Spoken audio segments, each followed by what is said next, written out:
지금 우리는 사랑의 복음 시리즈 9번째 시간으로 바울이 전한 사랑의 복음을 3번째를 공부를 하고 있습니다.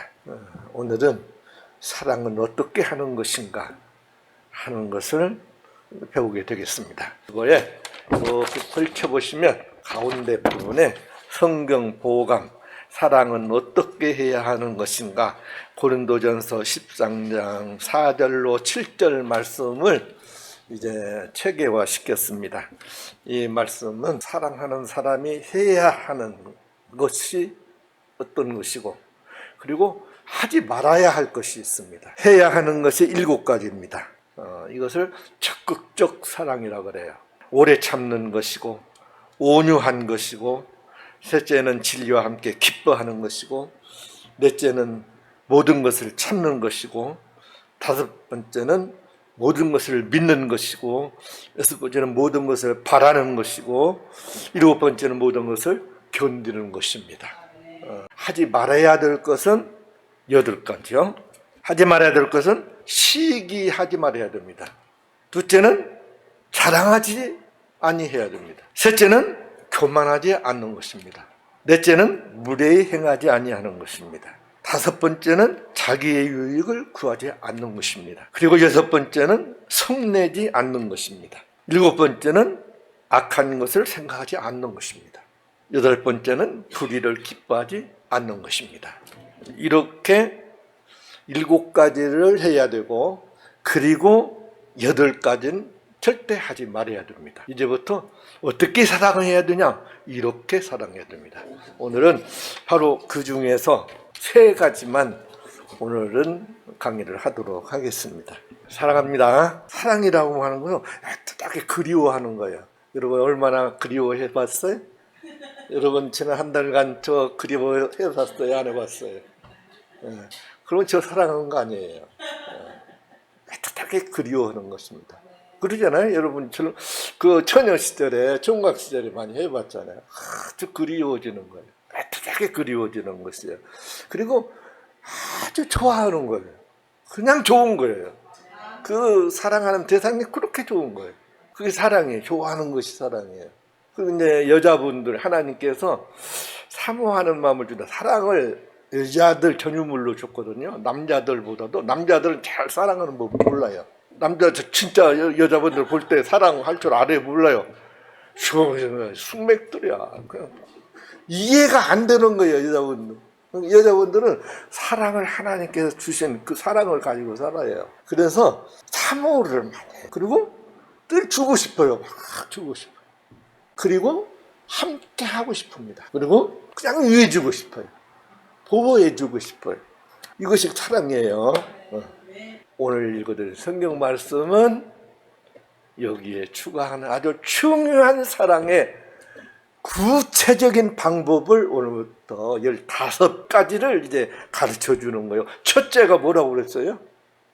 오래 참는 것이 사랑이다. 사랑은 다른 게 아니다. 오래 참는 것이다. 이 오래 참음이라면 마크로디메오라고 하는 말입니다. 이 말은 아주 오래 견디다. 참음이 지금 이 15가지 중에서 3가지가 참음에 대한 것이 나와요.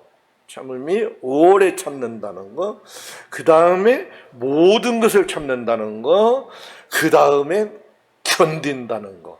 이렇게 3가지가 사랑하는 거예요. 그러니까 이 성경이 가르쳐 사랑하는 방법은 오래 참는 겁니다.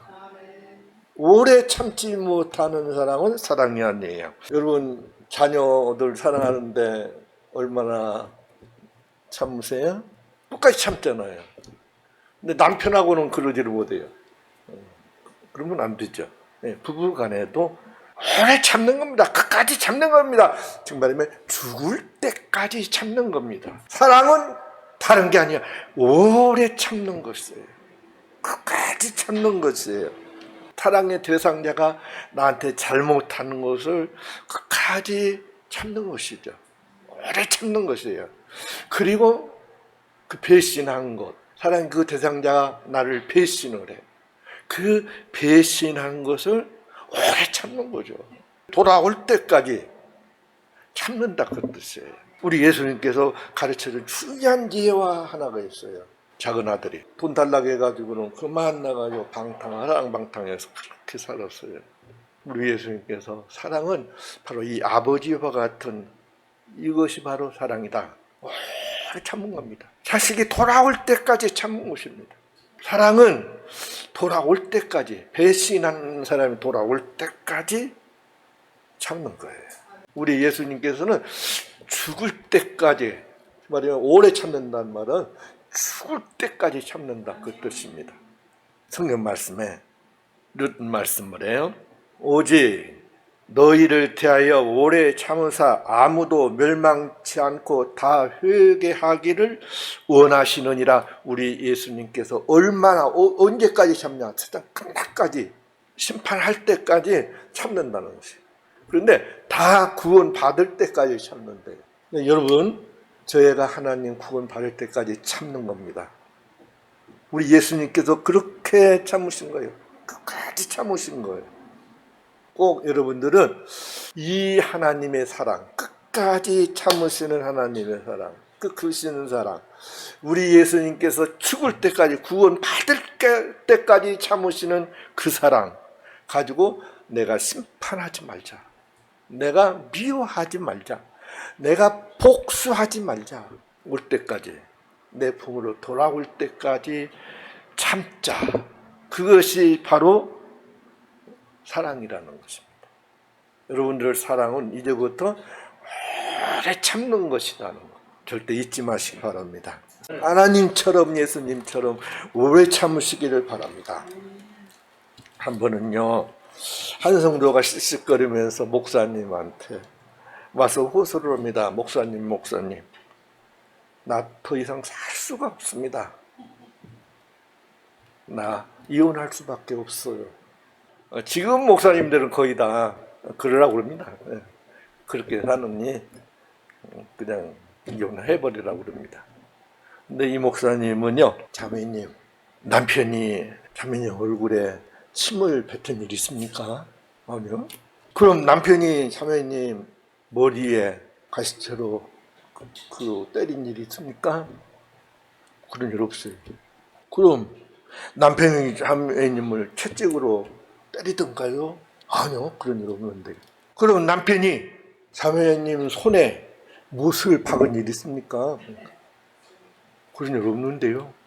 그럼 남편이 자매님 옆구리에 찔른 일이 있는가요? 어휴, 그런 일 없다.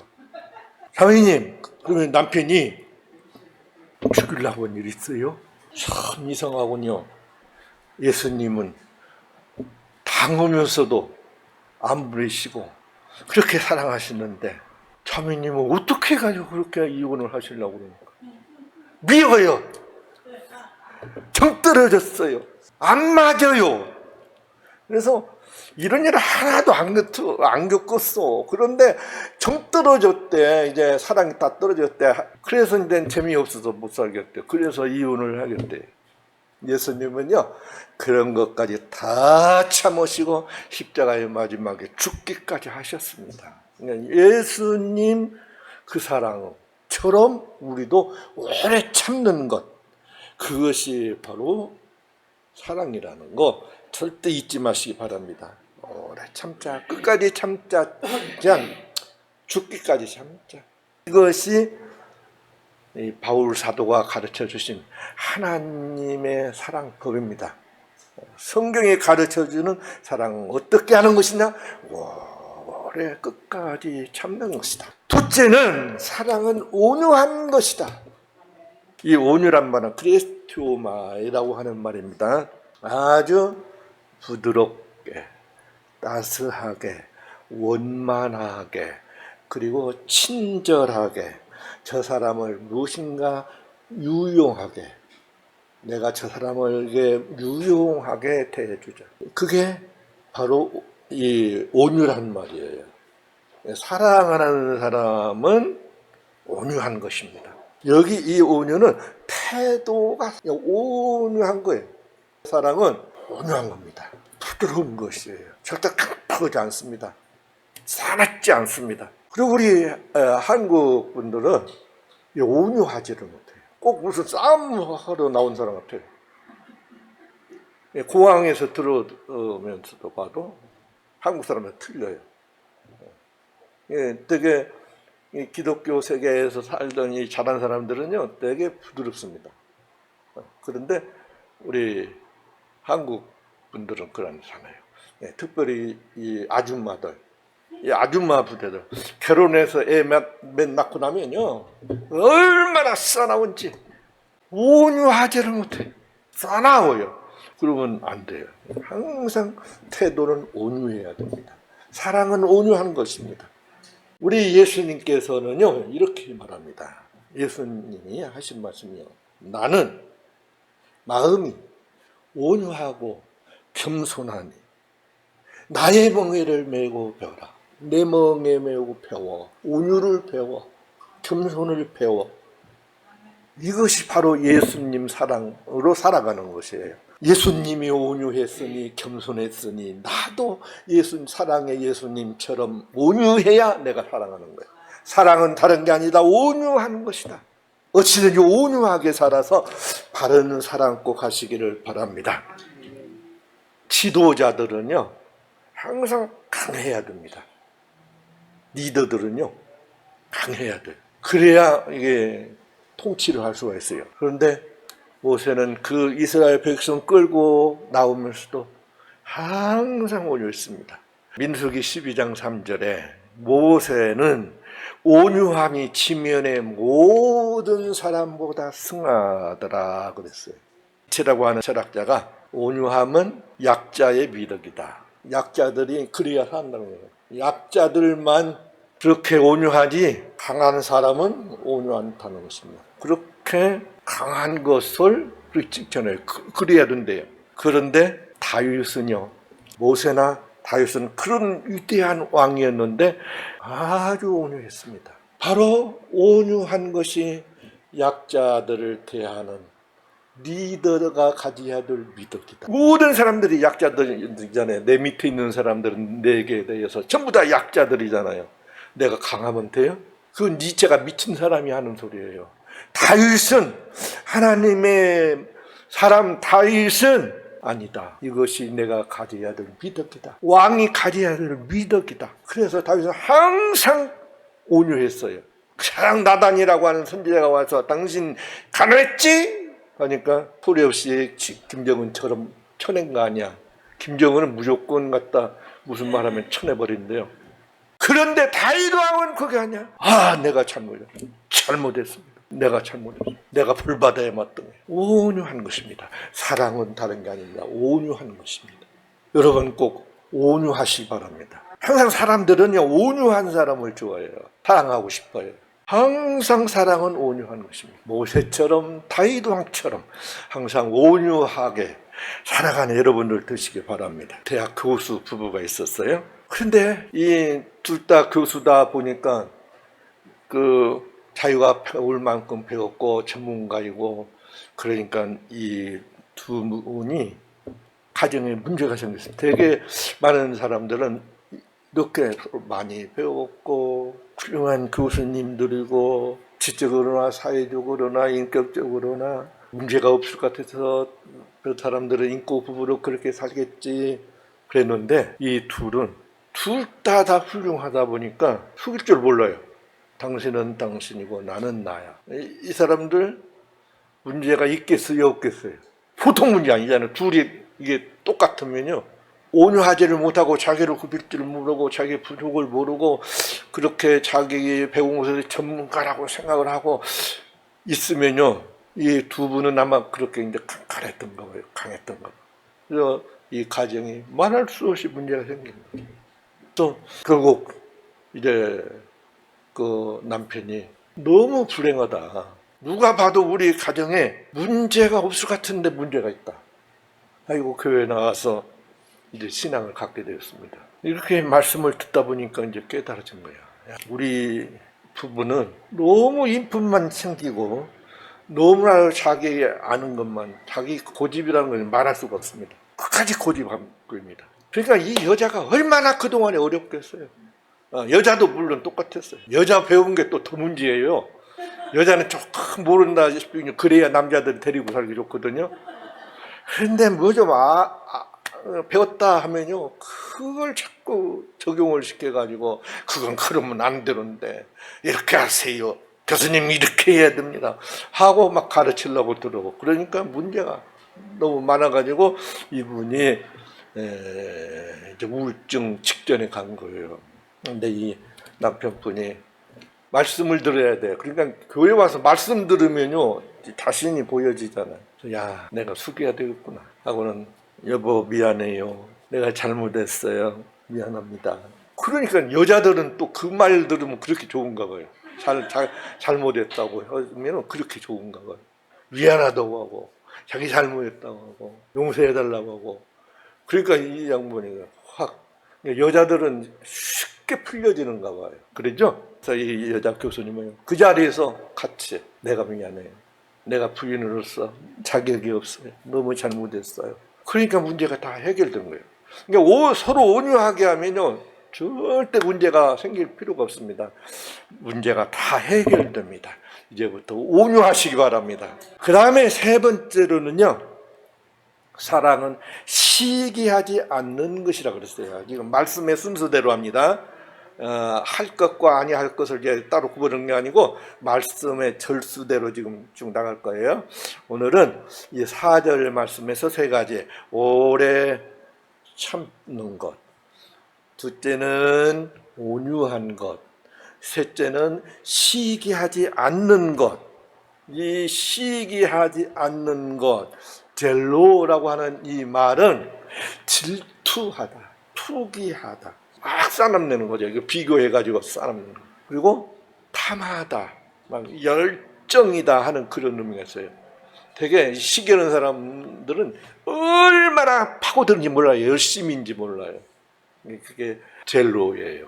견주어서 나보다 더 낫고 잘 되고 그러면 그걸 질투하는 거죠. 투기하는 거죠. 안 좋아하는 거예요. 너무 싫은 거예요. 특별히 여자분들은 이게 강해요. 시기가. 남자분들은 별로 그럴 일이 없거든요. 그런데 여자분들은 그걸 막 시기를 하더라고.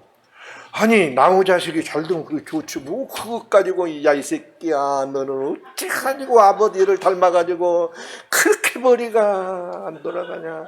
그 애는 그렇게 잘했다는데 하고 그 애 잘한 것하고 내 자식하고 무슨 관계예요. 내 자식도 잘하는 거 있잖아요. 하루 그렇게 자꾸 견뎌가지고 질투하고 막 그런 거예요. 못 견뎌하는 거예요. 이것은 절대 사랑이 아닙니다. 여러분들이 자녀를 사랑할 때, 남편을 사랑할 때, 아내를 사랑할 때 절대 그렇게 시기하면 안 돼요. 비교해가지고 나은 것 자꾸 싫어하면 안 됩니다. 아주 좋아해야 돼. 칭찬해줘야 돼. 모든 이 세상의 문제는요 거기서부터 시작이 돼요. 살인이 언제 나기 시작한 줄 아세요? 그 에덴 동산에서 그렇게 살인할 게 뭐가 있습니까? 하나님 동산에서 그렇게 살인할 게 뭐가 있어요? 그런데 가인과 아벨이라는 형제가 하나님 앞에 제사를 드렸는데 하나님께서 가인의 제사를 안 받아버렸어요. 그런데 아벨의 제사를 흠양하신 거예요. 하신 거예요. 그러니까 가인이 시기가 난 거예요. 질투가 난 거예요. 시기하여 왜 하나님께서 내 제물을 안 받아? 너 죽여. 하고는 아무도 없는 데 가서 죽이고 돌로 쳐 죽이고 말았어요. 시기는요 이런 엄청난 결과를 가져옵니다. 절대 시기하지 마시기 바랍니다. 형제간에 여러분 야곱의 아들들이 12이에요. 그 12 중에 하나님께서 특별히 요셉을 편애하셨어요. 하나님은 편애하시는 분 같아요. 다 사랑 다 하시지만 특별히 어떤 사람은 막 그렇게 사랑하셔요. 여러분들은 요셉처럼 사랑을 받는 사람, 이제 앞으로 이게 요셉 문제가 나와요. 이 문제가 하나님이 항상 그 특별히 사랑하는 사람이 있습니다. 그걸 시기하면 안 돼요. 부모는 항상 자식들 똑같이 안 사랑해요. 누구 약한 사람은 그 사람을 집중적으로 더 사랑을 해요. 그러면 형제들은 그걸 시기를 해요. 그래서 야곱이요, 저 에집트로 팔려간 게 뭐 때문에 팔려갔어요? 시기 때문에 팔아버렸습니다. 항상 형제들 간에 조심해야 될 게 시기예요. 시기하지 않는 것이 사랑입니다. 여러분 이제부터 꼭 이렇게 시기하지 아니하는 이 신앙, 그 특별히 이 성경 가운데 시기하지 않고 사랑하는 사람이, 이것도 이제 앞으로 한 시간 하려고 그랬는데, 요나단이라고 하는 사람이 있어요. 요나단 하면 누가 생각나요? 요나단 하면 다윗이 생각나잖아요. 다윗과 요나단. 다윗은 사울 왕의 사위요. 요나단은 사울 왕의 아들이에요. 앞으로 누가 왕이 돼요? 요나단이 왕이 돼요. 그런데 이 사위가 더 잘해. 그래서 싸움터에서 싸움으로 가면 왕도 나가야 돼요. 다 옛날에는 같이 막 싸우러 나갔어요. 그런데 바로 이 다윗이 그 골리앗 장군을 덕치를 시켰어요. 그러한 사람들의 인기가 어디로 갔어요? 사울은 천천히요, 다윗은 만만이라. 다윗 만세, 다윗 만세. 그러면 이 요나단이 어떻게 해야 되죠? 요나단은 그때부터 시기를 해야 될 거 아니야. 그런데 요나단은 시기하지 않았어. 이렇게 말합니다. 사무엘상 23장 17절에 요나단이 그에게 이르기를 두려워 말라. 내 부친 사울의 손이 네게 미치지 못할 것이요. 이제 사울 왕도 또 시기가 난 거예요. 사울 왕은 시기를 했고 요나단은 사랑을 했어요. 이 다윗. 근데 이 요나단이 다윗 보고 하는 말이에요. 절대 아버지가 너 죽이지 못하도록 내가 보호해 줄게. 너는 이스라엘 왕이 되고 나는 내 마음이 다음이 될 것을 내 부친 사울도 알아. 사울 왕도 아버지도 아니까 너 염려 마라. 그래서 아버지가 너 죽이려고 지금 시기가 발동을 해가지고 죽이라. 하여튼 시기는 사람 죽인다니까요. 상대를 죽이려고 하는데 자기도 죽는 거예요. 시기할 때 자기가 얼마나 죽고 싶겠어요, 마음이. 시기같이 나쁜 거 없어요. 아무튼 자기도 죽이고 남도 죽이는 거예요. 사울이 이제 죽이려고 했다고 했죠. 그러니까 이 요나단이 다 보호해 줬어요. 그러면서 사무엘상 20장 17절은 요나단이 다윗을 사랑함으로 그로 다시 맹세케 하였으니 이는 자기 생명을 사랑함 같이 그를 사랑함이었더라. 다윗 너도 사랑해, 나 사랑해 하고 이 미움을 극복했다는 것입니다. 여러분 꼭 어떤 일이 있어도 나는 이제부터 사랑의 사람이 되드는데 절대 시기를 고치자. 내게서는 이 시기를 고치자. 여자분들 특별히 시기를 뽑아내는, 하나님 앞에 기도해서 내게서 시기를 좀 뽑아내 주세요. 그래야 살아요. 저 못 살겠어요. 시기가 일어나면요, 하나님 못 살겠어요. 내 시기 뽑아주세요 하고 시기하고 좀 싸우시기를 바랍니다. 시기는 사람을 죽이는 것입니다. 뼈를 썩힌다 그랬어요. 잠언서 14장 30절에 마음의 화평은 육신의 생명이나 시기는 뼈의 썩음이니라. 뼈를 썩게 만드는 거예요. 여러분들 관절만이 아프다 한 사람들은 그 사람은 지금 과거에 시기를 많이 했던 사람이에요. 예, 우리 윤 목사님 요새 치료하면서 발견했는지 안 했는지 모르겠는데 저도 그 젊었을 때 그 목회할 때 그런 거 했어요. 치료라는 걸 했어요. 되게 알아요. 저 사람 성질에 따라서 병이 나거든요. 근데 시기 많이 한 사람은 관절이 많이 아파요.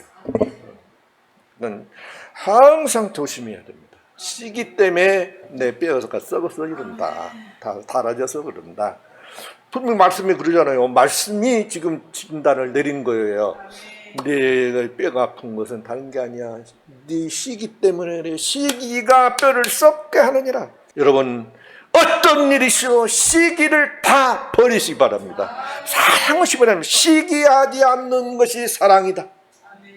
세 가지 외우셨습니다. 꼭 여러분들은 오래 참는 것이 사랑이다. 절대 온유한 것이 사랑이다.